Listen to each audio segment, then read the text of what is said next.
В Кыргызстане предоставляет авиатранспортные услуги 11 аэропортов, 5 международных и 6 региональных. Статус международных аэропортов имеют Манас, Ош, Иссык-Куль, Каракол и Баткен. Остальные являются региональными приписными аэропортами по внутренним воздушным линиям: Джалалабад, Исфана, Караван, Казарман, Нарын и Талас. По республике работает всего 5 аэропортов, остальные находятся на ремонтных работах, а другие вовсе перестали функционировать. В настоящее время свою деятельность ведут аэропорты Манас, Ош, Иссык-Куль, Баткен, Джалалабад и Разаков. Отечественная авиакомпания ТС-Джет с 16 мая возобновляет регулярный рейс по маршруту Бишкек-Разаков-Бишкек. И перелеты будут выполняться 2 раза в неделю по вторникам и субботам. Ранее пользователи сети жаловались на повышение цен данного маршрута, и не зря, поскольку цена билета повысилась до 5700 сомов. Депутаты Жогорку Кеңеша неоднократно поднимали эту тему о повышении ценника. Авиабилеттер өтө тартыш болуп, андан сырткары билеттин баасы 5300-5900 чыгып кетти. 6000 да.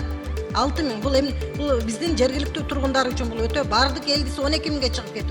Отечественная авиакомпания ТС-Джет с 16 мая возобновляет регулярный рейс по маршруту Бишкек-Разаков-Бишкек. И перелеты будут выполняться 2 раза в неделю по вторникам и субботам. Ранее пользователи сети жаловались на повышение цен данного маршрута. И не зря, поскольку цена билета повысилась до 5700 сомов. Депутаты Жогорку Кеңеша неоднократно поднимали тему о повышенном ценнике. Бишкек-Разаков авиабилеттердин баасы боюнча бүгүнкү күнү 5700-5900 болот деп атат. 1 майдан баштап. Алмаз Акунжанович, ушул билеттердин баасын дагы кичине арзандатып берсеңиздер. По словам сотрудника гражданской авиации, повышение цен связано с ростом авиа-ГСМ. Решение о регулировании цен на билеты до 4000 был издан в 2017 году, но на тот момент стоимость топлива составляла $745 США за 1 тонну.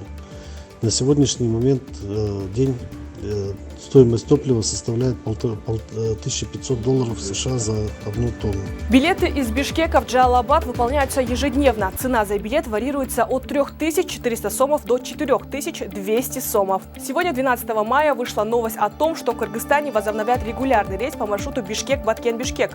Он будет выполняться 1 раз в неделю по четвергам. Ранее аэропорт местности был закрыт на ремонтные работы. Цена за рейс на 22 июня будет стоить 5100 сомов. Ну а маршрут Бишкек-Иссык-Куль возобновят с наступлением лета. Ежедневно из Бишкека в Ош совершается около 5-6 рейсов. Ценник данного маршрута составляет от 3700 сомов до 4000 сомов. С вами была редакция Алдаван Еврим, Диана Бикмурзаева. Все самые актуальные новости у нас.